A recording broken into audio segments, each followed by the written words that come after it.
Thank you so much.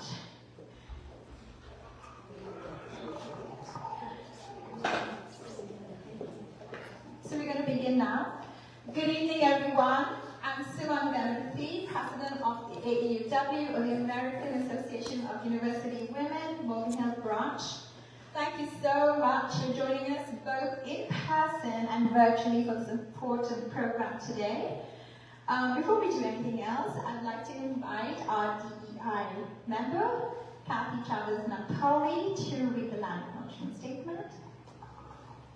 Thank you. And I would just like to remind everybody, today is the first day of the Native American National History Month, and today is also the first day for Dia de los Muertos, where we remember children who passed away. Tomorrow are adults, but today it's for children. I always like to say this for people who are not sure what a land acknowledgement statement is, so I'll read what it is, and then I will actually read the statement. A land acknowledgement statement is a formal statement that recognizes and respects Indigenous peoples as traditional stewards of this land and the enduring relationship that exists between Indigenous peoples and their traditional territories. And now I'll read the statement. We acknowledge the Amamutsin, who are the traditional stewards of the land on which we work and live, and recognize their continuing connection to the land, water, and air that the city of Morgan Hill sits on. We pay respect to the Amamutsin and to their elders, past, present, and emerging. As these words of acknowledgement are spoken and heard, the ties the Amamutsin have to their traditional homelands are renewed and reaffirmed. Thank you, Kathy. That's important to do. Just a few words about AAUW. So AAUW is a non-partisan and non-profit organization dedicated to advancing gender equity and economic security, that is education. Nationally, we were established in 1881 and in 1981 in Morgan Hill. Many of you locally know us as the organizers of the well-known Wildflower Run, the annual Wildflower Run that celebrated 40 years today. Through this, using 100% of the proceeds, we fund scholarships, STEM summer camps, leadership training, gender equity programs, and community grants too. 3/24/24 is a magical date for the Wildflower Run next year. So education not only helps us broaden our horizons and perspectives, it is the great equalizer. And this is why we frequently host speakers and panels to educate ourselves and the community too. And today's topic is of a very great and grave importance. Thank you to our incredible branch member, Lesley Miles. Without her, today would not be possible. The speaker and this beautiful venue. Thank you to our Diversity, Equity, Inclusion, or DEI chairs, Janet McElroy, she's here, Kathy Chavez-Napoli, who just read the land acknowledgement statement, and Suzanne Safakish-Mantagi for all your efforts along with Lesley. And thank you to our esteemed speaker, Author Victoria Sanford, who will now be introduced by Lesley. Over to you, Lesley. Thank you so much, and welcome everyone. I'm so glad you're here today because this is a really important topic that we're discussing, and I know our branch has had our red dress exhibit that really ties into what we're going to be talking about today, which is Victoria's book, which is Textures of Terror. I met Victoria about 6 years ago. This is actually the first time I physically met her. We met I called her and I had read a book. It's right there. It's called Buried Secrets. And it was about the exhumations of the genocide in Guatemala in the early 80s. She is, among many things, she's a forensic anthropologist, and her work in exhuming the grave sites in Guatemala is incredible to read about. But the most important thing I found when I read her work was not so much the detail of the anthropological approach, but how she talked about the people that she met, that she interviewed afterwards. It was with such great heart and just caring that I really felt that I could reach out to her with my story about when I was in Ixpan, Guatemala in the late 1970s. And so we became virtual friends, and her new book came out, and I read it, and she said she was going to be in our area, and I just really feel this is an important book for all of us to read. And on top of that, she's a fabulous, she's a Guggenheim Fellow. She is a world-recognized expert on genocide, and her exhaustive detective brain, I guess you could say, it is really shown in the book. So I really would like us all to welcome her. Thank you so much for coming, and we look forward to hearing first a little bit. Okay, just have to hold it right. Okay, it's sort of a problem because I wanted to read from the book. So I'm going to try to. Should I hold it for you? You know what, if you could, that would be fabulous. Okay.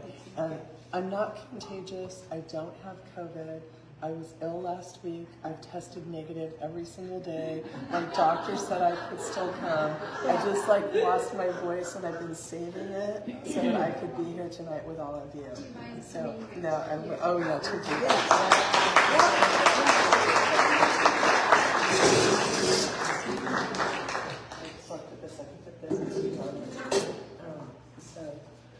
So thank you all so much. It's so wonderful to be here tonight and see all of you and know that all of you are interested and care about Guatemalan women's human rights. But Lesley, I just want to say, thank you to Lesley, thank you to Janet, thank you to all of you who are here this evening, the American Association of University Women, what wonderful work you all do, bringing these kinds of issues to the community and also supporting people who need assistance in your community. And I also want to just recognize my friend and colleague Phyllis Beach, who's been an immigration lawyer since we worked together in the early 1980s with refugees from Central America. And my former graduate student, who's now professor, Martha Lincoln, who came down from Oakland to join us. So driving around to be here. So this book, Lesley and I are going to have a conversation about it. She's going to ask me some questions. But first, I thought I would read a couple of vignettes from the book. And then we'll talk more specifically about the case of Claudine Isabel. The book is called Textures of Terror, The Murder of Claudine Isabel Velasquez and Her Father's Quest for Justice. I'm going to read some vignettes that are more about the context of violence in which women lived in Guatemala. This first vignette is called This is How Impunity Works. This is how it works. Everyone has the recourse of violence, but some people, because they're very rich or powerful, or because they are important to people who are very rich or powerful, have more recourse to more violence. And because violence has magical qualities, this violence is structured in such a way that these same people can claim innocence or ignorance of its deployment, even as terror imbues each moment of everyday life. This is how it works.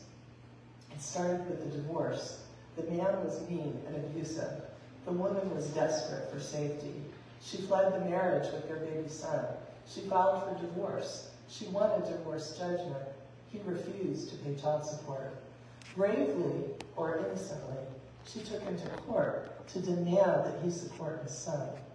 The man told the judge, I will give her diapers or formula, but I won't give her money because she has a lover. Taken aback, the judge, who was decidedly modern for Guatemala, said that the court ordered the man to provide a monthly maintenance to the mother of his child. It was her choice how to spend it, not his. As for the lover, this was not the concern of the court, and neither should it be the concern of the man.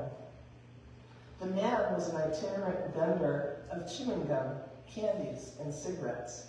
He would tell you he was in the import-export business. He would take the bus from Guatemala City up to the Mexican border, a 4-hour ride. He would walk across the border to buy Mexican gum, candies, and cigarettes that he would sell in Guatemala City to small tiendas, the little neighborhood storefronts tended by the señora of the house. Over the years, he came to know most of the immigration and customs officials on either side of the border. This made him useful to people with other kinds of import-export interests. Soon he had enough money to buy a truck. He no longer took the bus. He felt powerful. He was furious when he left the court. He was angry with the woman and the system. He had no plans to pay monthly maintenance. He was going to punish the woman for having a lover. This is how it works. His friends at the border have friends in police units in Guatemala City. He decides to make use of his recourse to violence. One day, the mother of his son is driving with her mother. She notices 2 motorcycle police following close behind her. They signal to her to pull over. They swagger up to the driver's window. She says, "What did I do, officers? I haven't broken any law." They order the woman and her mother out of the vehicle. They search the car. They produce a bag full of $20 bills and a bag of white powder from a back seat that had been empty when they pulled her over. The police arrest her for drug trafficking. This is how it works. From the jail, she calls her boss. She's secretary to the president of a large company. He sends over a lawyer who tells her not to worry. The lawyer needs someone to run an errand. He asks her, "Do you have a trustworthy friend? Una persona de confianza." This is how it works. She calls a friend. She asks him to bring her some food and magazines in the jail. "Can you do me a favor?" she asks. And he agrees. He goes to the company offices and is given a heavy backpack by an anonymous worker. He can feel the contours of the cash contained within. He imagines thousands of bills. He's too frightened to open the backpack and look at the contents. As long as it remains closed, he doesn't know what's inside. He remains ignorant, innocent even. His hands shake as he delivers the bulging backpack to the judge, who is waiting for him at the front door of his home. The next day in court, she faints. A private doctor sent by the company president determines that she cannot remain in preventive detention. There's no bail available for drug trafficking charges. She is too ill for jail. She needs an IV. This means that she needs to be in a hospital. So the company president arranges for her to go to a private hospital while she awaits her trial. In order to avoid preventive detention in jail, she must spend 24 hours a day with an IV in her arm in a private hospital. A get-out-of-jail option available only to the wealthy and or well-connected. Her lawyer explains to her that the judge cannot vacate the charges because she was found in possession of cocaine, as well as $7,000. However, if she will plead guilty to possession for personal use, the judge can release her without charging her because she has never before been arrested. "But I don't use drugs," she says, "and I'll lose custody of my son if I admit to using drugs." The lawyer reassures her that this is the best exit from an impossible situation and that she will not lose her son. He reminds her that she would spend 12 to 20 years in prison and be fined 50,000 to 1,000,000 quetzales if she's convicted of trafficking. The exchange rate was 7 quetzales to the dollar at the time. "These lesser charges are in your best interest and also in the interest of your son," the lawyer says. In court, the judge accepts her guilty plea of possession of cocaine for personal use and voids the charges against her because she's a first-time offender. She leaves the court worried about what the father of her son will do next. The company president shares her concern. He talks to Victor Rivera, who talks to the local police station commander. Rivera assigns the commander to personally supervise security at her home. The commander does not assign the 2 motorcycle cops from his station who planted the drugs in her car. The commander periodically stands guard himself. Victor Rivera is powerful. This is how it works. Company president outwits itinerant chewing gum importer who dabbles in petty drug trafficking.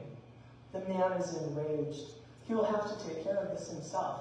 He continues to watch the mother of his son. The police guard has made it more difficult at her home, but they don't always follow her when she goes out. He does. He follows her to meet her lover. He follows them to a restaurant. He follows them as they stroll down the street arm in arm after lunch. They are too caught up in each other's words to notice him driving slowly behind them. When his truck is parallel to them, he lifts a machine gun to the open passenger window and fires. His son's mother shrieks in horror. He drives away. This is how it works. She has no physical injuries, but is covered with her lover's blood. Cut in half by the gunfire, he bleeds profusely. He is unable to move. Weeks later, her 34-year-old lover will die from the machine gun strafing that severed his spinal cord, leaving him quadriplegic until his heart stopped beating following a fourth heart attack. The day after the attack, she contemplates fleeing the country with her son. She's terrified. The next morning, there are a few lines buried in the newspaper. An itinerant chewing gum salesman was found dead in his truck on the outskirts of Guatemala City. He suffered a single bullet wound to the head. The police suspect robbery. This is how it works. No company president is going to risk being the next victim of the enraged ex-husband of his secretary. This is how it works. Company president outflanks itinerant chewing gum importer who dabbles in petty drug trafficking. I'm going to get a Kleenex.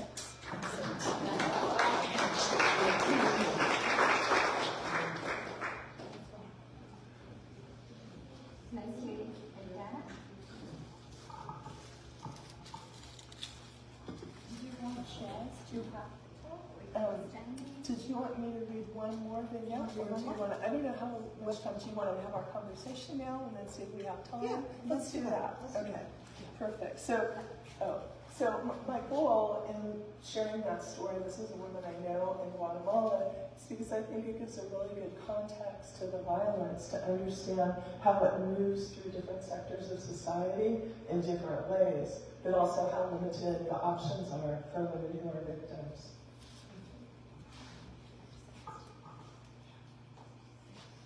Okay.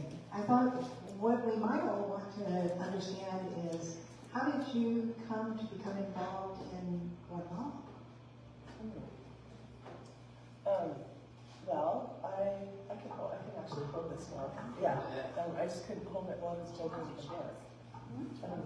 Do you want to sit down? Or do we have two chairs? Sure, I can do either way, it's fine. I just want to keep my... Do you mind rearranging the camera? That's good. Sitting? It's good, it's good. Sorry for the screech. Okay, thank you. So I actually got involved in Guatemala working with Phyllis Beach in rural Louisiana in 1985. Yeah, Phyllis back there, raise your hand, raise your hand. So we were young, relatively recent college graduates, and I wanted to go to law school and I'd been working for a lawyer, and he said, oh, they need someone to help set up an office in rural Louisiana. I'm like, why do they have immigrants in rural Louisiana? Well, they didn't, but what preceded Homeland Security, ICE, was the Immigration and Naturalization Service. And what they were doing in 1985 was picking up Central American refugees here in Morgan Hill, in San Francisco, in Los Angeles, in Chicago, in New York, and shipping them to rural Louisiana so they could create a deportation mill. And the town where this immigration prison was 5 hours from New Orleans, 4 hours from Houston.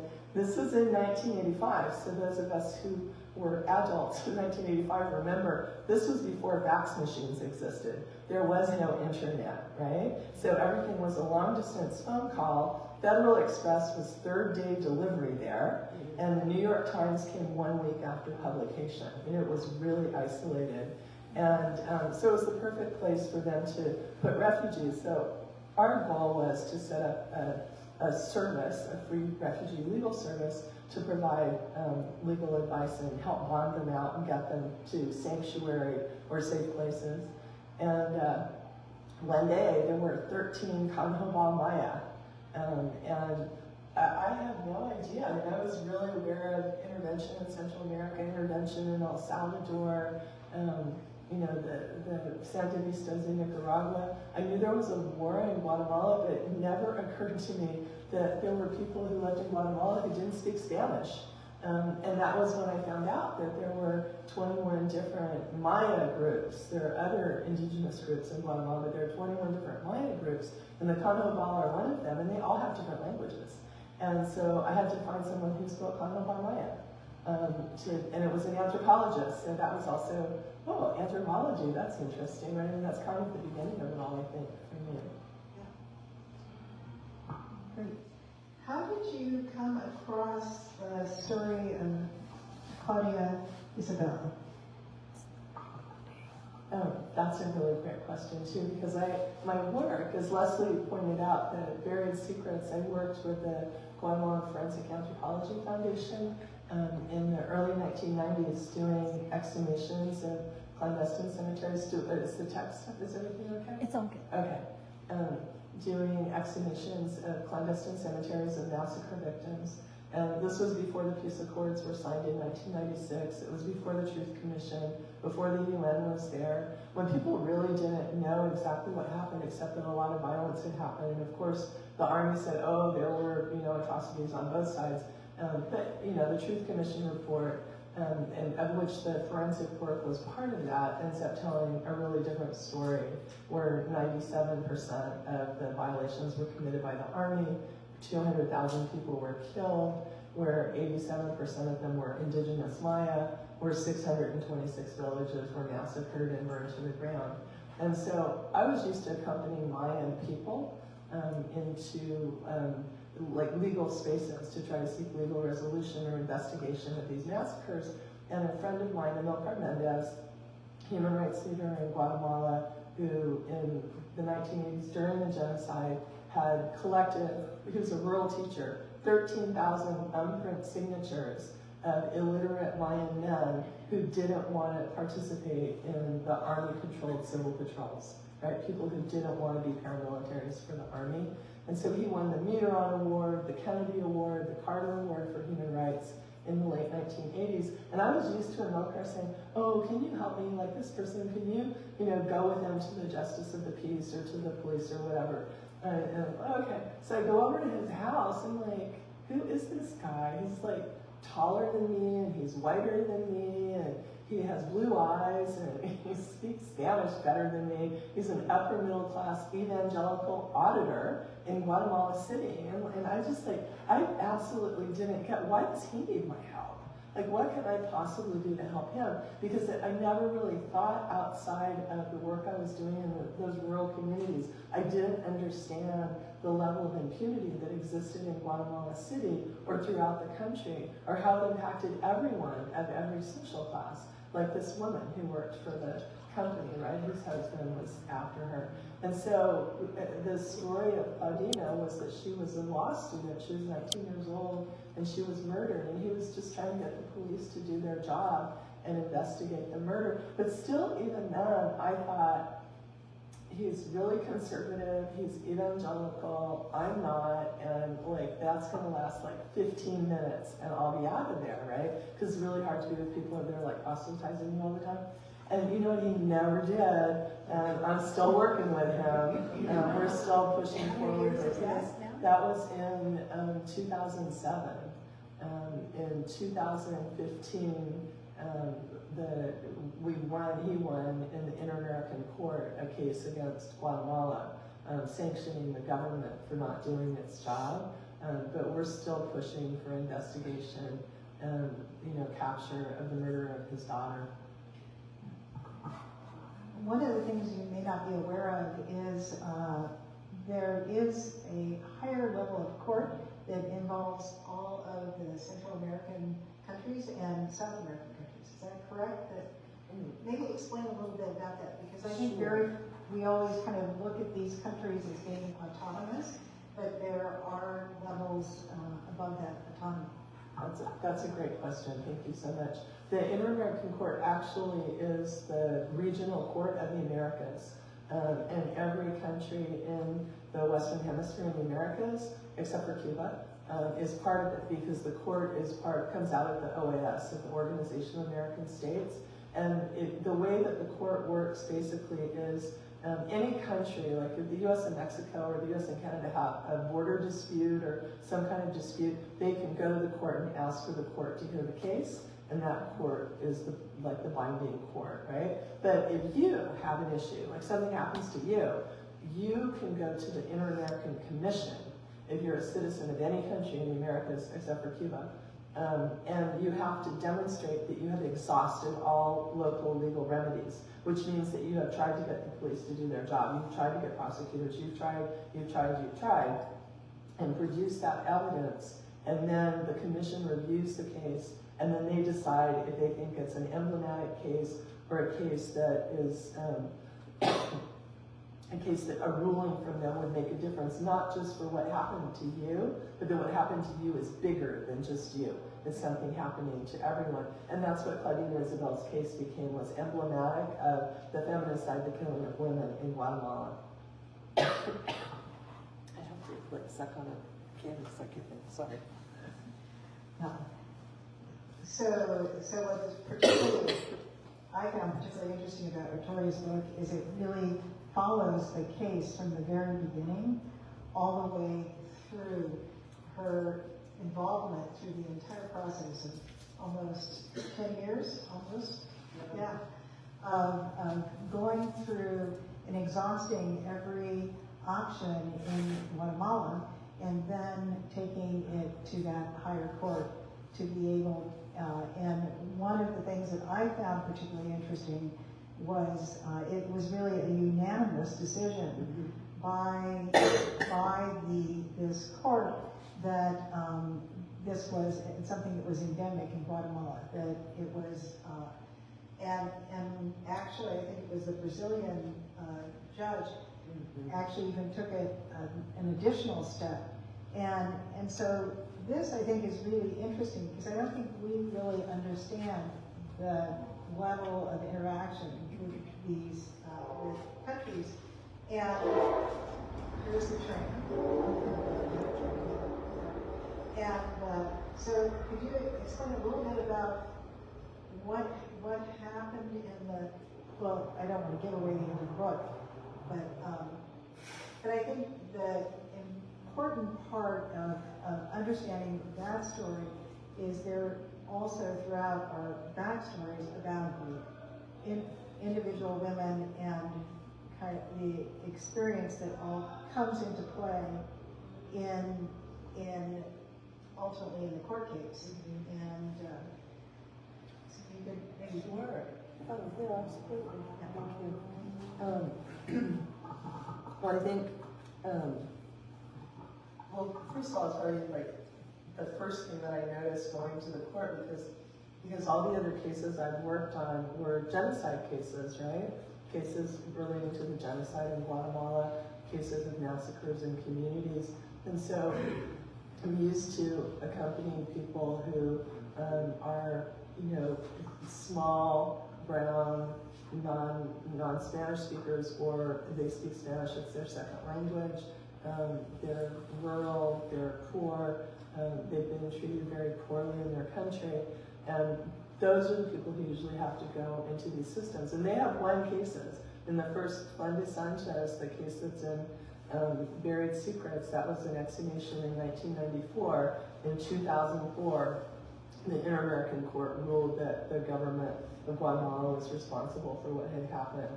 And what the Inter-American Court does usually is it orders a moral reform, which could be an apology or a monument or something like that, financial reparations, and then also institutional reform so this doesn't happen again, right?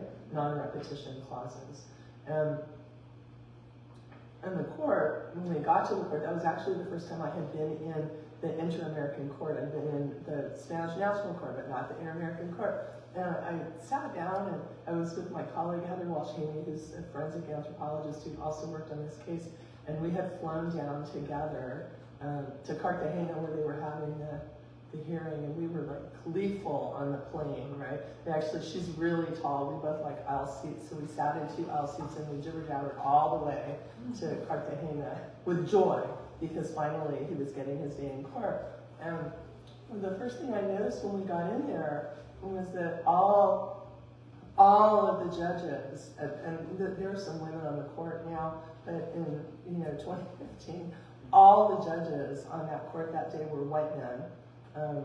Like white judges from Guatemala, or not from Guatemala, elite judges from all over the Americas. I'm going to hold it. Oh, okay. Thank you. Elite judges from their countries, and then all of the clerks that were floating around in their black robes, right, flying around them as they attended to the judges, were all these young women who looked like Claudina, a beautiful. Right, was a beautiful young woman.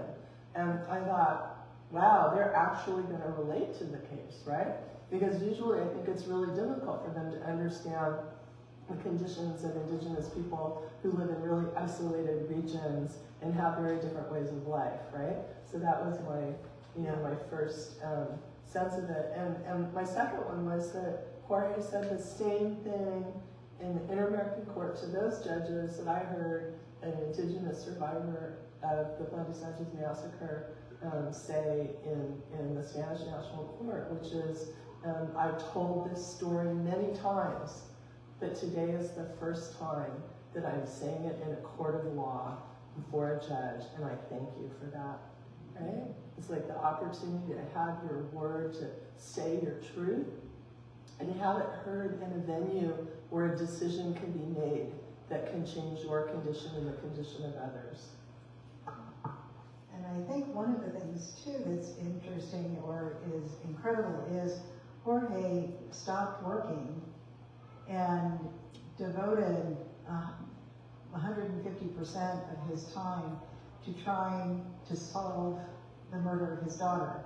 And so it really ended up also having an economic, there was, as you were mentioning, there was like the social, but there's also an economic component to ultimately the legal decisions. And at the end, he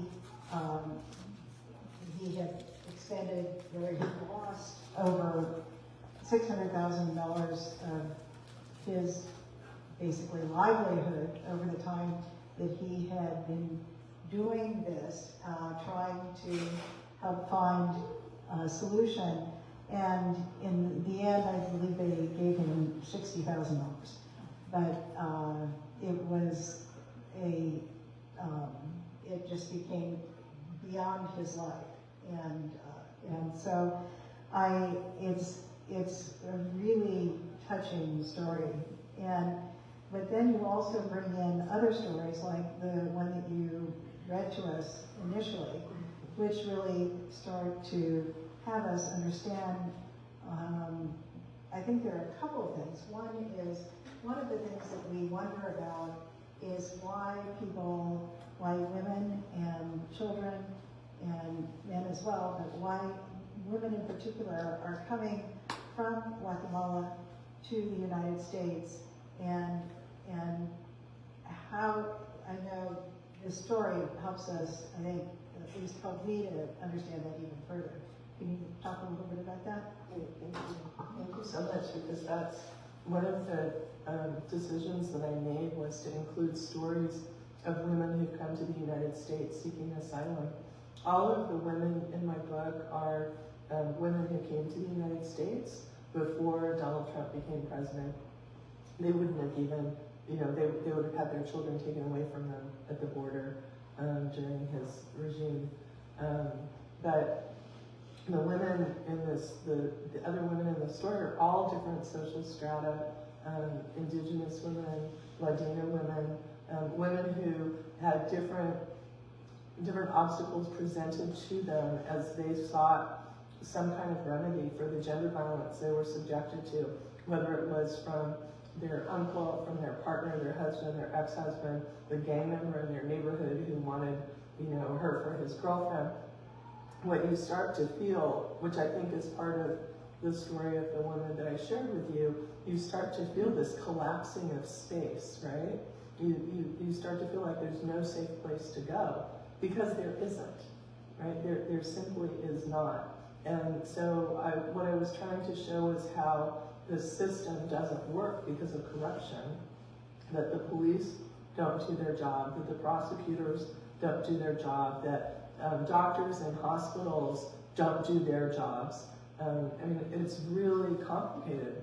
It's virtually impossible for women to get justice because of the corruption.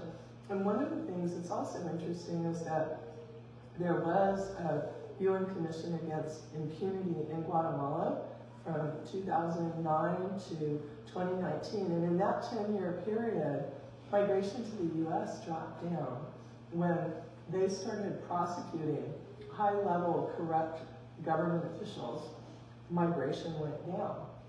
As soon as that commission was eliminated by a corrupt president, it was the highest number of immigrants from Guatemala ever at the U.S. border that year. And there's a really clear connection between corruption, impunity, and gender violence. And it was completely exacerbated, as we know in this country, that during the pandemic, gender violence was like skyrocketing. It was even worse in Guatemala, where you have nowhere to go.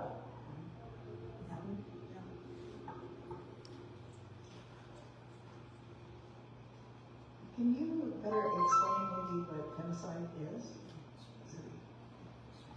Thank you. So also I want to say I didn't know anything about this when I started accompanying Jorge. It was kind of like when I started working with the forensic team, I kind of learned it in the process. I'm a participant observer anthropologist. I think Jorge and I made a really good team ultimately, because professionally we're very different. And he's an auditor. He has cacti in his home. They're like in order of size. Like, right? Like everything is like completely organized. I'm like, you can see I'm a stacker. I'm like, you put me anywhere, I have like stacks of things. And so in any case, doing the work with him, it's like you start asking questions. Right? Like, well, how many people normally get killed, right? What percentage of women are normally killed in the country? Like, why is it really high here? But what is a normal number? And you know, the homicide rates in different countries. The U.S. has a pretty high homicide rate. I think it's like 9 or 12 or something like that per 100,000. I'm not sure right now. But I remember quite clearly that Japan, which has the lowest homicide rate in the world, is 1/2 of one person per 100,000. And when I was doing this work in Guatemala, the homicide rate in Guatemala was over 70, close to 80 per 100,000. And I was giving a talk at the Kanagawa University Law School in Yokohama, and I knew the woman who was translating for me to Japanese. And it's a very gendered society. And it was all, the senior professors were all male at the law school, and they kept interrupting her because they'd be like, that can't be the right number, make her write the number on the board, because they couldn't imagine that it was that many people being killed when they have 1/2 of one person per year. And here it's like almost 80, right? It just didn't make sense. And I'm like, well, what is the difference between men being killed and women being killed, and who does the killing? Because we all see those sensational stories about the woman who kills her husband, right? That's not how most men die. Most men don't die by their spouse or their girlfriend. Most women do. I mean, women know their attackers. We're all taught to be afraid to walk in the street and look out for the boogeyman and be careful what you wear and, make sure it's well lit and all those things. And unfortunately, we need to do all of those things. But what's also true is that we're at greatest risk in our home. And if you're a young woman, you're at greatest risk from your brother, your father, your grandfather. If you're in a partner relationship or married, you're at greatest risk from your partner or your ex-partner, or your husband or your ex-husband. And if you're an older woman, you're at greatest risk from your son. I mean, like that's the breakdown of who kills women. Women rarely kill women. And so the term, this all comes back to the term femicide actually, on the one hand, feminists start using it in the 70s to say femicide is the killing of women by men because they are women, right? But at the same time, the FBI and the Royal Canadian Mounted Police decide that they need to understand what the MO, the modus operandi, what is the framework of a murder, and that you can't put all the statistics together because the killing of men is different from the killing of women. So they just start, in criminology literature, they start dividing femicide is the killing of women and homicide is the killing of men. I use the term feminicide to talk about the killing of women in Guatemala. And this is a term to not just say it's the killing of women by men because they're women, but it's also to look at state responsibility in that killing, right? Because this is what Jorge's case brought to the Inter-American Court. Because the response of the government is, this is private violence, right? This is always the response. It's gender violence, it's private violence. This is like between the man and the woman. This is in the family, right? Watch out for their honor, right? Like, this is a private matter, but it's not, because if the state was doing its job and protecting the rights of women, then men wouldn't get away with that crime, whether they're the father, the brother, the son, the uncle, whoever, if it was being investigated and sanctioned. So feminicide holds the state responsible by commission of the crime, right? If it's their guys who are doing it, by toleration if the police look the other way, or by omission of their responsibility to investigate and sanction the crime. And that's what the Inter-American Court, why their ruling was really important. And that language of commission, toleration, and omission actually was established by Philip Alston when he was the UN rapporteur on extrajudicial executions. Right? Because it's the same framework of the state not wanting to take responsibility. Like, oh, those were rogue officers, right? Or those death squads, they don't have anything to do with our police. They're just like those kind of people out there. But in fact, the state's responsible because the state needs to do its job. So then I'm kind of thinking the takeaway that you'd like people to have after reading the book is really that, is that the state does have responsibility. And so that's a really important, and I think it's important for us now in the overall world. One of the things that I think is interesting right now is in Guatemala there was a recent election, and the president-elect has not been, I don't know if you want to say allowed, but he's been challenged in his election, even though he ended up with, was it close to 75% of the actual vote? And he is a very anti-corruption candidate and actually president, will be a president. But the current existing government is not allowing his organization to move forward. And so one of the things I think is particularly interesting is that this is a remarkable situation because, as you mentioned, there's an opportunity now for, within an anti-corruption oriented community and government to actually maybe also from a migration standpoint encourage people to be able to stay in the country that they are from and that they want to stay in. So could you talk just a little bit about that? And because I think that that's, and with all the things going on in the world at the moment, that's kind of a really, it's a really positive opportunity. Absolutely. And it's actually one of the most wonderful experiences for me, and also just utterly surprising to go and talk about Guatemala and say, hey, there's good news, right? Like, the world is really in a tough spot right now in so many different ways, and we're all experiencing a lot of conflict and pain over it. what's happening in Guatemala is actually quite phenomenal. The court system, what they did is they basically criminalized prosecutors who'd worked with the UN Commission, and they have jailed some of them. There are 2 women in jail, Virginia La Parra and Claudia Gonzalez, who were lead prosecutors for CICIG. And when you became a prosecutor for CICIG, this UN Commission, you're given immunity from prosecution. But this government doesn't want them. They want to silence and stop real prosecutors from doing their job, and they've jailed these women under completely specious charges. And the UN Commission for the Elimination of All Forms of Discrimination Against Women, which is the only commission for women's rights that actually has some teeth, where they can actually sanction a country, they made a statement this past week that these 2 women needed to be released, that they were political prisoners. And because what happened is the corrupt powers, the oligarchy, the parallel powers, whatever you want to call them, they have many different names in Guatemala, but the bad guys, they decided that what they had to do was take over the justice system. They'd taken over the police, they had the army group take over the justice system.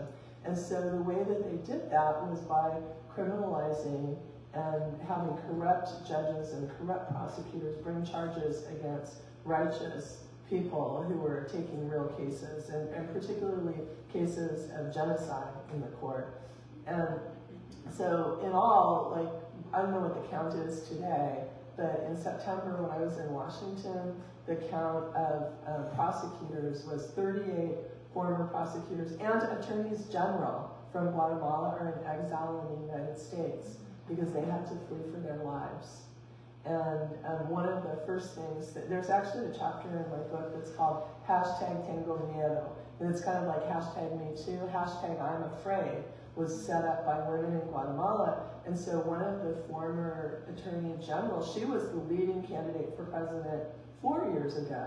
She had to leave the country because she knew they were going to kill her. And she said, you know, #TengoMiedo, I had to leave Guatemala because I knew they were going to kill me. And her name's Selma Aldana. She's still here in the United States. Valia Paz y Paz, who was also an attorney general. Erika Ifan, who was leading a corruption case against the current president, she had to leave Guatemala because they were going to kill her. And this is the situation for so many prosecutors and judges. So one of the things that the corrupt powers that be and the Consuelo Porras, who's the corrupt attorney general, and her minions, they eliminated many political parties, and by saying that they didn't fit this rule and they didn't fit that rule, and they got the Constitutional Court, which was stacked in their favor, to rule against these political parties that represented people. And so how did Bernardo Arévalo become president? Because his party was so tiny and irrelevant, they didn't even bother with him. He's a sociology professor with a little party called the Semilla Party, the Seed Party, and they had such a small percentage of people interested that the bad guys didn't even think that they had any juice, right? Like, before he won, because the way that the elections in Guatemala go is you have the election where everybody runs, and then the 2 top contenders have a runoff. And so when that election happened, they were shocked that he was the one who got second place. He was driving himself to campaign events in his old stick-shift car by himself, right? Like paying for his own gas, literally. But he was the anti-corruption candidate, and people who supported him were anti-corruption. So when he got second place, they started to try to eliminate his party the same way they eliminated other parties, and to say, oh, they didn't register properly, or they didn't get the number of people they needed, or, you know, this person has this problem, that one has this problem, like they can't do this, and we're just creating obstacles to deny him access to the things he should have access to as a candidate, but they still thought he would lose because he didn't have the money that the oligarchy had. but he won. But he didn't win by a little bit. He got almost 70% of the vote, right? Because people actually turned out because he was against corruption. And corruption hits everybody. It hits people in rural communities. It hits people where there's mining. It hits people in the city. It hits people who take the bus, where they have to pay the bribes to be able to go on the bus. This is like, everyone voted for him.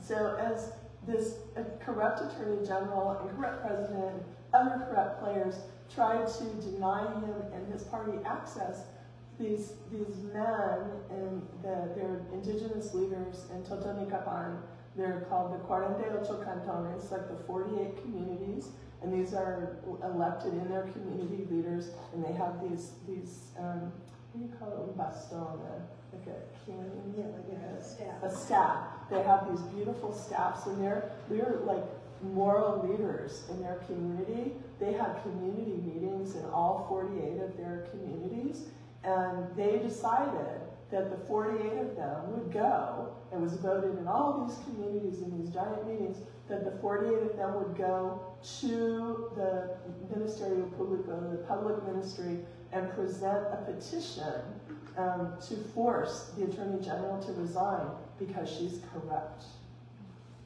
And then the public ministry wouldn't receive the petition. And then they wouldn't move forward on it. And they said, well, then we're not leaving here. And they began the national strike that's going on today. But what happened is everybody joined the national strike.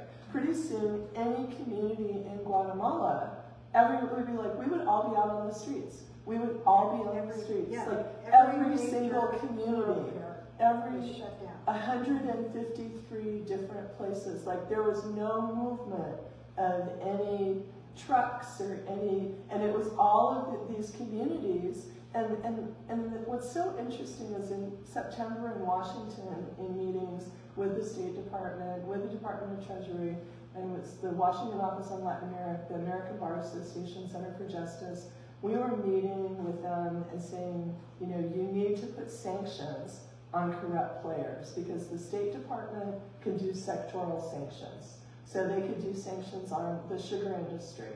They could do sanctions on coffee. They could do sanctions on African palm oil, right? They're like different, they could do it on anything. These are places we know there's a lot of corruption.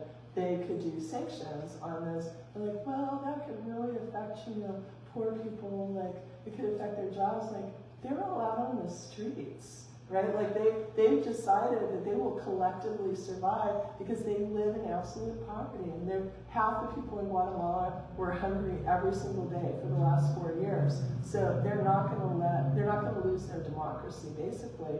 But now it's become like students, and the hospitals closed, and the universities took a stand, and it's really quite amazing. And finally, this week, Congresswoman Norma Torres, who's the only Congress member whose family is originally from Central America, her family is originally from Guatemala, she wrote a resolution and got a number of other congressional representatives. If you want to know who to support in elections, look at who signed that and support those people.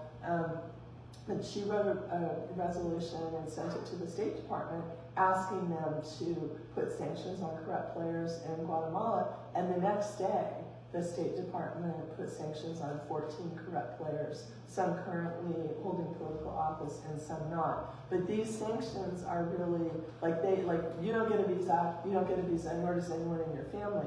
But what they need to do is get the Treasury Department to use the Magnitsky Act, because the Magnitsky Act gives them the power to freeze assets of corrupt players. And if they freeze assets of one or two of these big wigs, then all the rest of them are going to go, okay, well, we'll let him be president then, right? Like, they'll just all back off. So this is still an in-process game. But over the last week, the State Department, the White House, all of different government entities in the United States have taken a really strong position saying Bernardo Arevalo is the elected president. He will take office on January 14th, and he has the full support of the United States, which is really important. And I think when we think about state responsibility and state sanctions, it's not only that the government of Guatemala has responsibility, but the United States has tremendous responsibility for people in Guatemala because we supported a coup of a democratically elected government there in 1954. And all the fallout of the violence in Guatemala is from generations and decades of dictatorships. And the reason that all of the refugees came here in the 1980s was because a genocide was happening that was led by military officers who were trained by the U.S. military, who were trained at the School of the Americas. And so the U.S. has complicity. And it's interesting, so I don't remember which university, but I gave a talk at a university, and a student listened, and he raised his hand, and he said, well, if you think about reparations, don't you think a fair reparation would be that the U.S. lets Central Americans who suffered through these wars have legal status? They've been living here for years anyway, right? And so I think, well, that makes perfect sense, right? There are a lot of different sort of entry points to it. So I went way off on a tangent, but there you go. Well, I think it is such an interesting time right now in Guatemala and also in the world, because it is kind of a real light in democracy. I was wondering, maybe does anyone have any questions that? You do? Yes. Yeah.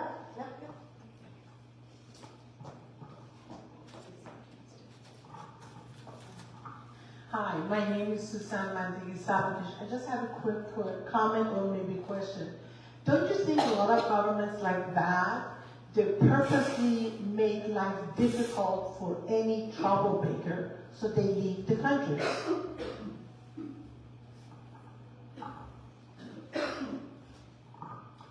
That's a really great question. And, on the one hand, yes, that's absolutely true. But the change in Guatemala is that 40 years ago, they would have just killed them. And they can't do that today. And so one of the questions, this one's a really good question, is one of the questions at the State Department, because they're like, well, Dr. Sanford, have there been any disappearances? Right? Because they used to just disappear people. They disappeared 50,000 people in Guatemala. 50,000 people. Think of like the Stanford Stadium full for the Open Cup, right? Now think of it empty. That's how many people they disappeared in Guatemala. That's a lot of people. 5,000 of them were children. That's what they used to do. But so what I was saying is no, they're not disappearing them that way, but they're disappearing them by putting those women in jail, right? Saying, look, you could be the most powerful prosecutor here one day, but next week you could be in jail. That's exactly right. But that's also why all the people went out in the streets, because they don't want more corruption. And you're right, Lesley, about Guatemala being an inspiration. I'm certain that's why all the people in Panama are out in the street right now, because they saw the efficacy of what was happening in Guatemala. And there's also been a change in U.S. policy, because we're not in a Cold War with the Soviet Union, whereas before the line would have been, oh, those are communists out in the street, right? That's what they would have said in the 80s, that all those people were communists or duped by the communists. But we don't have that binary way of looking at it, and the U.S. doesn't look at Central America that way anymore. And also, Guatemala is a rich country. It's a huge trade partner with the United States, so we have the power to do, economic sanctions.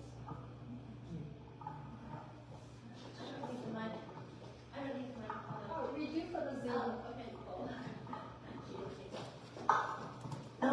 I heard you talk about the prosecutors that were jailed in Guatemala, and I thought it was really interesting that the ones that are jailed are women. Are they the only ones, or is this just those are the two that you remembered?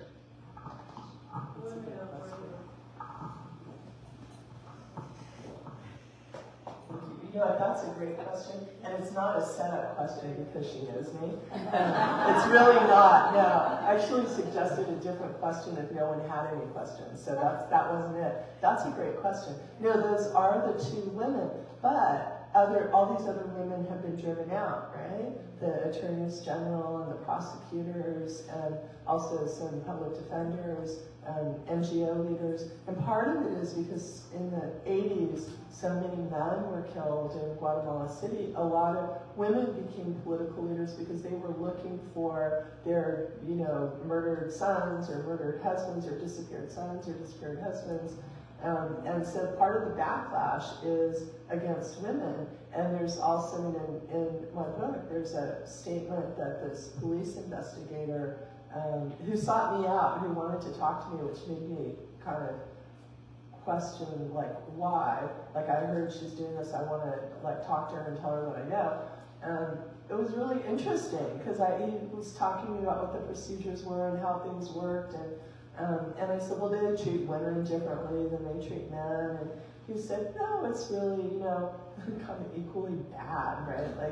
The way that the cases are handled. And then he said, but wait, I remember. Then he proceeds to tell me this story of being in the morgue with the director of the National Morgue. So this is the chief medical examiner for the country, right? And this investigator says to this guy, this doctor, isn't it terrible? It was a 15 or 16-year-old girl who'd been murdered. And he said, isn't it terrible, all these girls and women being brutally murdered in the country? And the doctor, the chief medical examiner for the country, said, these women taking on the roles of men, what do they expect?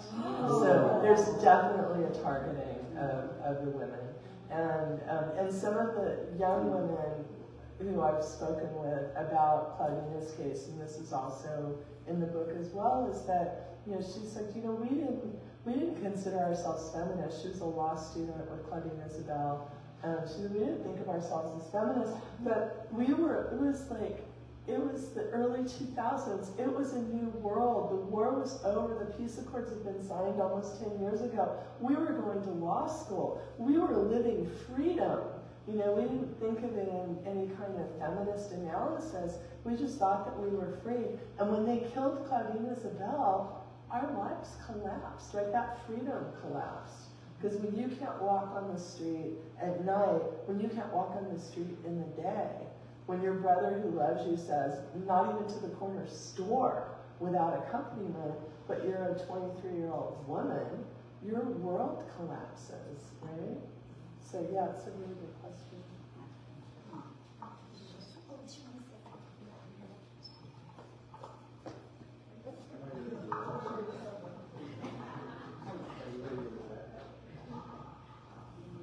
Yeah, I appreciate your presentation.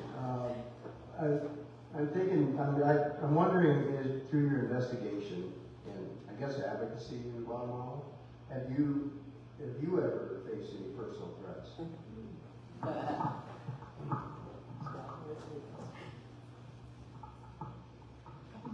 You're getting all your steps in this evening, right? Thank you for the question. I think the answer is yes. And it was actually, if I had more voice, I would have read another vignette from the book that's called "We've Come for the Garbage." And it was about my doorbell going off at 6:30 in the morning in Guatemala City. And we had a metal gate door, and you have a little thing that you open a little window, you can see what it is. And I was completely disoriented. I just didn't want my baby to get woken up. And I opened and I looked and why is this military guy at my door, right? And there's this guy in his early 30s, like a professional military officer sort of dude, and in a, Adidas kind of leisure wear, and with his stance. They stand like this, right? There's right? There's a very particular way, and I'm like, ¿Qué quiere? What is it that you want? And he says, we've come for the garbage. And I'm thinking, what? He says, we've come for the garbage. And I'm thinking, oh my God, there's no garbage here. And he says, oh, there's garbage. We always get our garbage. And I realized he was taking my photo with his phone when he said that, right?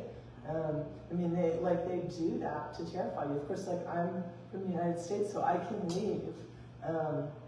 But I still even thought, you know, it's different from when they used to like leave written threats with handprints and stuff.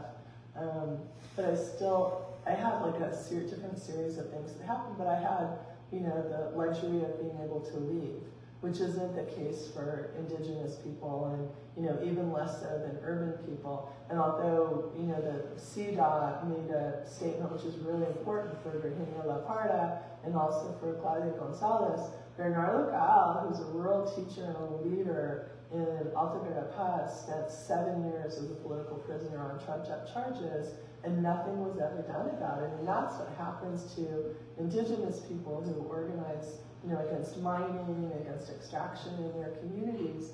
And the cases end up being, I think, more complicated and also, you know, farther away. But, you know, I mean, I think if you do human rights work anywhere in the world, you take certain risks, and what you want to do is not take unnecessary risks, not only for yourself, but also for the people with whom you're working, right? You have to follow the lead of the community where you are, because if people have asked you there to help them, you want to be of service. You want to be of service to that community. You don't want to be, you know, John Wayne of human rights or something, causing more trouble for them. So, but thank you for your question. I appreciate it.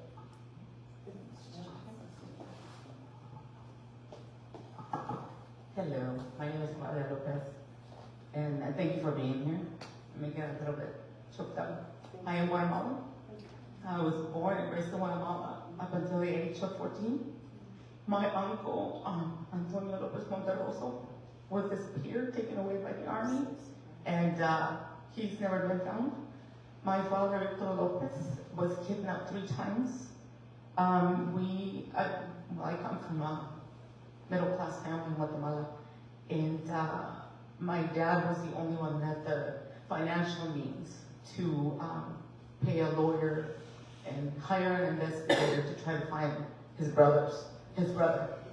And once he started steering the pot, they came after my dad. So when you say taking a basura out, you know, taking the trash out, I vividly remember having trucks coming to my house in the middle of the night, trying to get my dad, and my dad would have to hide. And he was very political. My dad was a businessman. And I remember all of that. This is back in the late 70s, early 80s. And then my dad fled. The stupid Guatemalan government didn't realize that my dad had been to the States many times.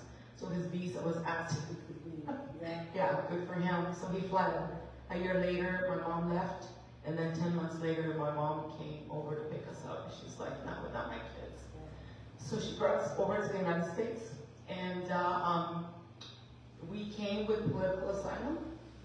2 years later, Rafael Rios Montt, which is one of the dictators around this time, responsible for the genocide in Guatemala, he met with President Ronald Reagan, and he denied that there were any acts against human rights. My political asylum was taken away. I used to live in San Francisco at the time. I became illegal, or what is the correct? Documented. So from being able to go to school and everything, then all of a sudden I didn't have the right. So my uncle has never been found. My dad was kidnapped. I'm so sorry. We fled Guatemala because of that. I love my country. I love Guatemala. I'm a U.S. citizen now, but it was because of the immigration reform of 1986 that we were able to acquire political asylum. My question to you is, I'm sure you've interviewed hundreds of people. What is your take, or what have you heard about Rios Montt and the way in which he was able to move to the United States and live in Eureka, California for so many years? No, you didn't live in Eureka. Okay. But I know that Eureka's story is Okay. And then coming back, and just facing everything in Guatemala. No, that's a good one. Did you want to just Yeah, first, just thank you so much for sharing that story. It's really difficult. They're really difficult stories to share.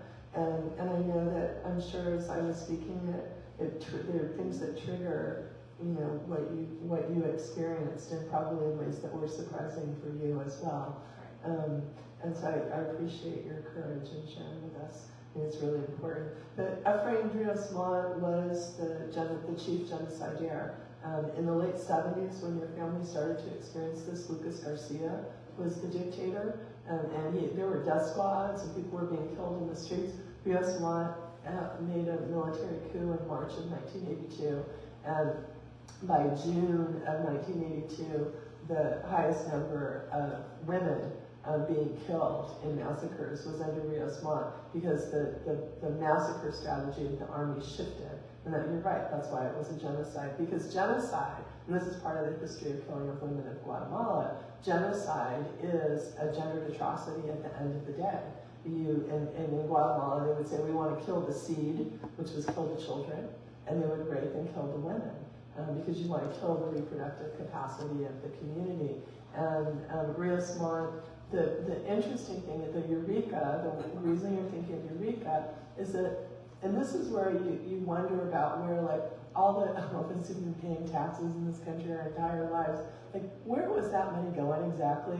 Because there's some guy who ran like a rehab in Eureka, and it was like he literally had a car wash with 13 guys who, were like in drug or alcohol rehab, washing cars for him, basically. And somehow he ends up being best friends with Ed Meese in Ronald Reagan's administration. Ed Meese had a high position, I don't remember what it was. And the next thing you know, he's advising Ronald Reagan about Ephraim Rios Montt, because what this guy's thing was called was Church of the Word, which is now the biggest church in Guatemala, El Verbo, Church of the Word. And so the CIA was running money through El Verbo, Church of the Word. And so all of a sudden, this church, like, that was part of the militarization of these communities as well, was to eliminate Catholicism and bring in this military control that paralleled with the evangelical church. But that guy, his name was Durkin or something like that. Durkin, it wasn't Duncan, it was close to something like Duncan. But he was in Eureka, and it was like, that is such a wild story. And Rios Montt did come here. He didn't live here, but he was here in 1982, and he said, we don't kill people, we kill communists. Wow. Right? And so we don't scorch, he was asked if he had a scorched earth policy. We don't scorch the earth, we scorch communists. That was his response. And so there's a language of genocide as well. And so Rios Montt, actually, that was the case I testified on in the Spanish National Court, was a case against Rios Montt and other generals for the genocide. And he ended up ultimately being convicted in Guatemala in 2013. The first conviction in the world where a genocidaire was convicted in domestic court in the country where he committed the genocide without any international, and that was Claudia Paz y Paz, was the Attorney General. That's why she ended up in exile later, because she created a prosecutor's office that could actually prosecute cases. But he spent 1 weekend in jail, and then he was let out on a technical issue. The conviction was vacated, and he spent the rest of his life under house arrest, with the court process just being, this appeal, that appeal, this appeal, that appeal. And when he was he died under house arrest. And I remember I did this interview with Mary Louise Kelly at NPR, and she's so smart, has all of these really smart questions about everything. And at the end she says, well, how did you feel when you heard that he had died? And I just didn't even think about it. It was a visceral reaction. I said, too bad it wasn't in jail, right? Because he should have been in jail, not under house arrest. But that's why the U.S. government sees not giving visas as a way to punish. But for the corrupt players in Guatemala right now, it's not enough. It's not the same as these military guys. Now, if you get a chance to kind of walk down the hallway, and if you're looking at some of the photos of the children, and the people that I took photos of in 1977 and 1978 were were victims of the Scorched Earth campaign. And so some of the people died, and a few too I've been able to connect with.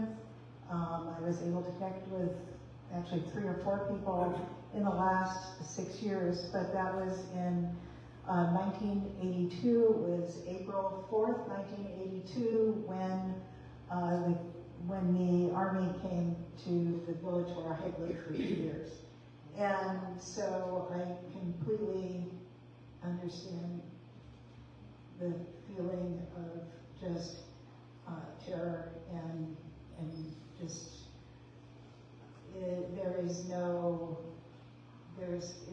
it's unthinkable. There's not a way to really mentally process the experience, and I'm so sorry for your loss.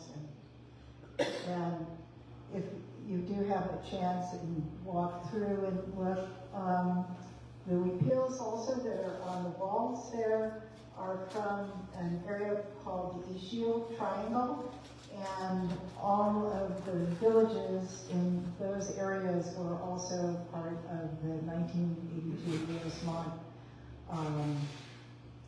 genocide. And so one of the things that I had felt was it was really important for people to be able to experience just the amazing differences of the communities, and all of these different communities speak different languages, and so it's, I hope that you have a chance to look, and that you bring other people too as well, and I just wanted to just share that. It's really important to me, and I also wanted to see if there are any other questions. Do you have another question?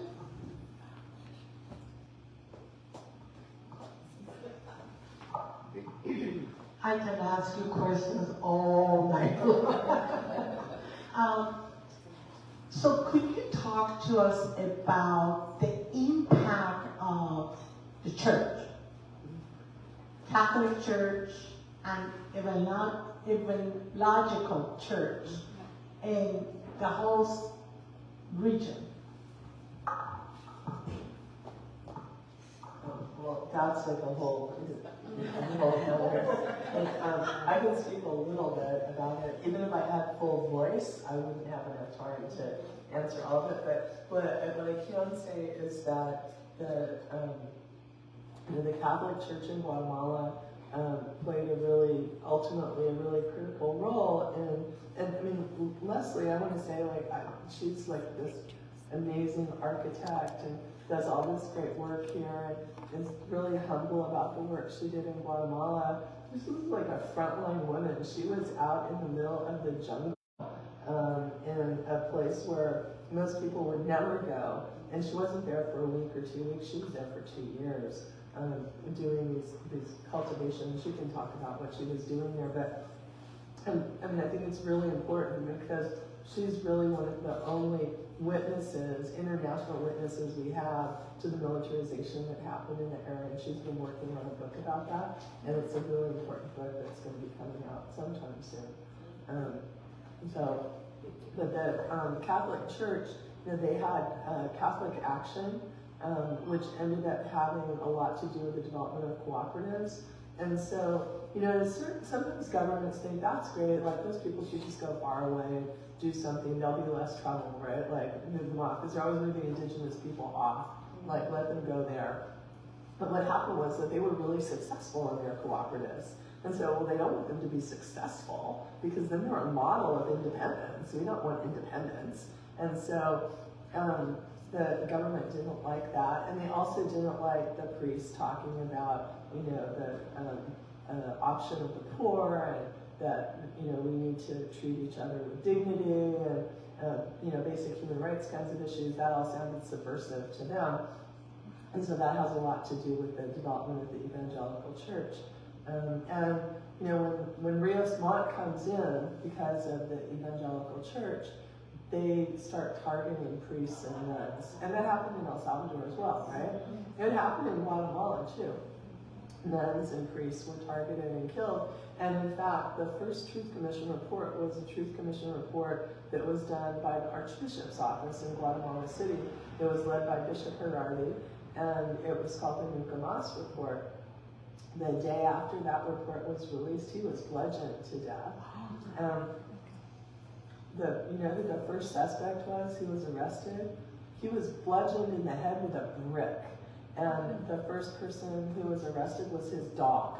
They arrested his German Shepherd. They said it was his dog that had done it, right? I mean, it's like absolutely ridiculous. In the end, it turned out that it was a colonel, a captain at the time, Byron Lima, who had been in the Estado Mayor, which is, you know, the high elite bad part of the army in the president's office, that had carried out this assassination.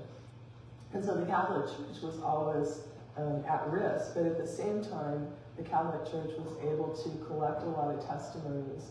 So they played a really significant role, not only in the report that they created, but it made it possible for the UN Truth Commission to go out to those communities a couple of years later, because people were more willing to talk, and also there were people who had been trained to take testimonies. So people trust you more when you can work with local people.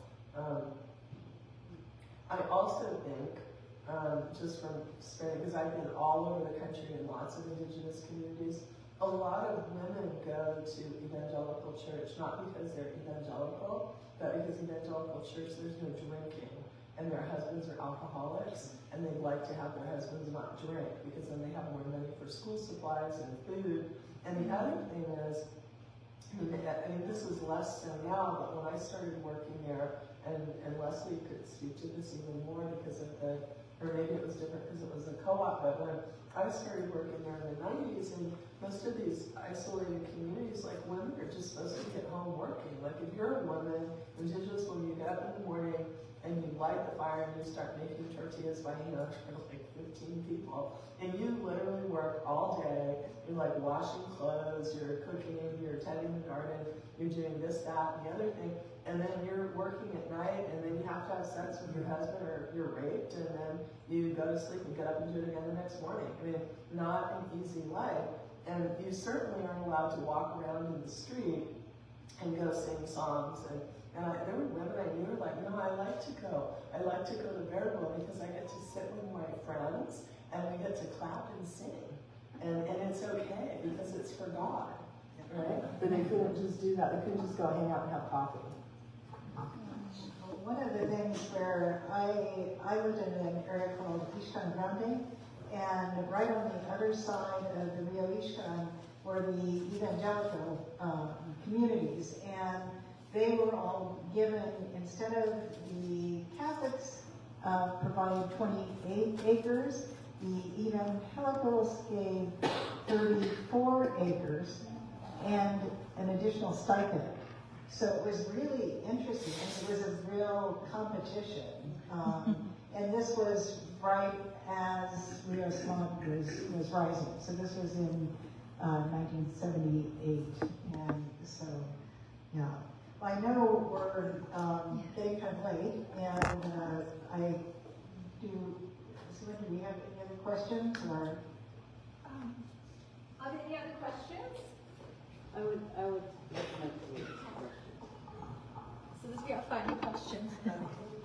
Okay, I listened to all your facts, and I just feel very depressed about it because that is happening not just in Guatemala, it's happening in Colombia, it's happening in all Central and South America, it's happening in Mexico, it happened to the Native Americans. So,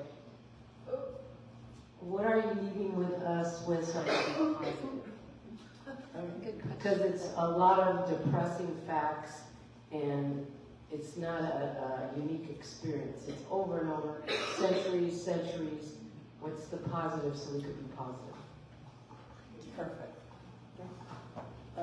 Yes, because, as I said a little while ago, but then we went back into the history, there is good news in Guatemala. And I think it's not only, first of all, this is the national strike that's still going on. Now it's over 30 days. This is led by indigenous communities. Now we have signs, you know how you have like I Heart New York or I Heart San Francisco? Now there's I Heart with like the indigenous weaving. And it says I Heart los 48 cantones, right? I Heart Totonicapán. And they're like people hold up signs at these demonstrations that say, Gracias a los 48 cantones y Totonicapán, right? Because it's the 48 communities in Totonicapán, this indigenous pueblo that set off the country for change, and it will happen. I'm absolutely certain. The other thing I also want to say is when I started working there in 1994, that I know of, there were 3 Maya women who had university degrees. And the reason that we knew that is because there were so few, everyone knew who they were, right? And there was 1 Maya woman with a doctorate. Today, there are hundreds, thousands of women with college degrees.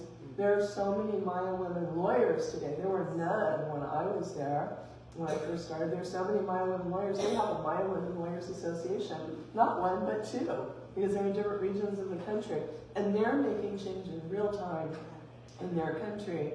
And also, you know, on the extraction case, there's a big case in the Inter-American Court, and there should be a decision pretty soon this year. It's the case of Ella Store, and it's about a big mining thing on the lake there. And I think there's a good chance that the court will rule in favor. It was the Indian Law Resource Center in Washington, D.C., led that case with a Maya lawyer, Carlos Pope, in the Inter-American Court representing the Kekchi Maya community.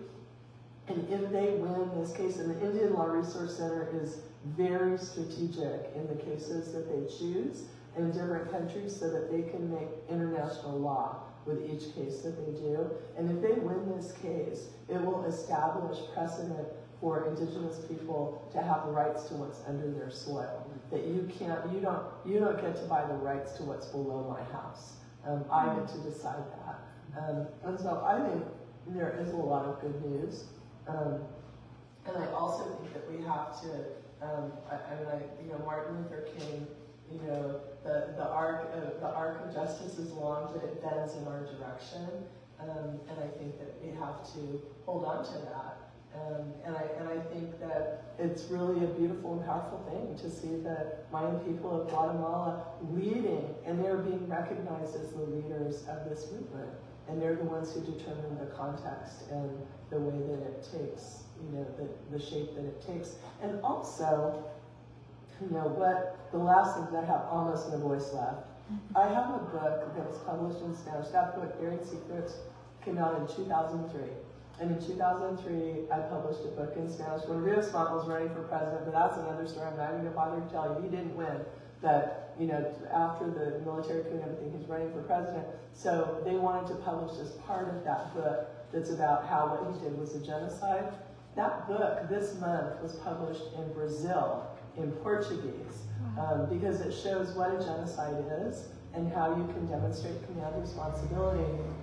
And the backside, the blurb on the back of it, it doesn't talk about Guatemala at all. It talks about Bolsonaro committing genocide against indigenous communities in Brazil during the pandemic, and that this book provides a framework for us to understand how to process him. Like, yeah, right? So that's, I think that's how we, move forward. Like, the arc is long. It's like, a university in Brazil wants to publish this. That's great. It's like 20 years after it came out in Guatemala. Yeah, that's amazing. Yeah, That is amazing. Yeah, so, thank you. All right, well, thank you so much for coming, and I know everyone really learned an incredible amount, and just thank you so much for sharing with us. And I know that you have a talk that you're giving at Stanford on Friday, and I know many people would like to read your book, and so we're looking forward to it. Thank you. Thank you so much.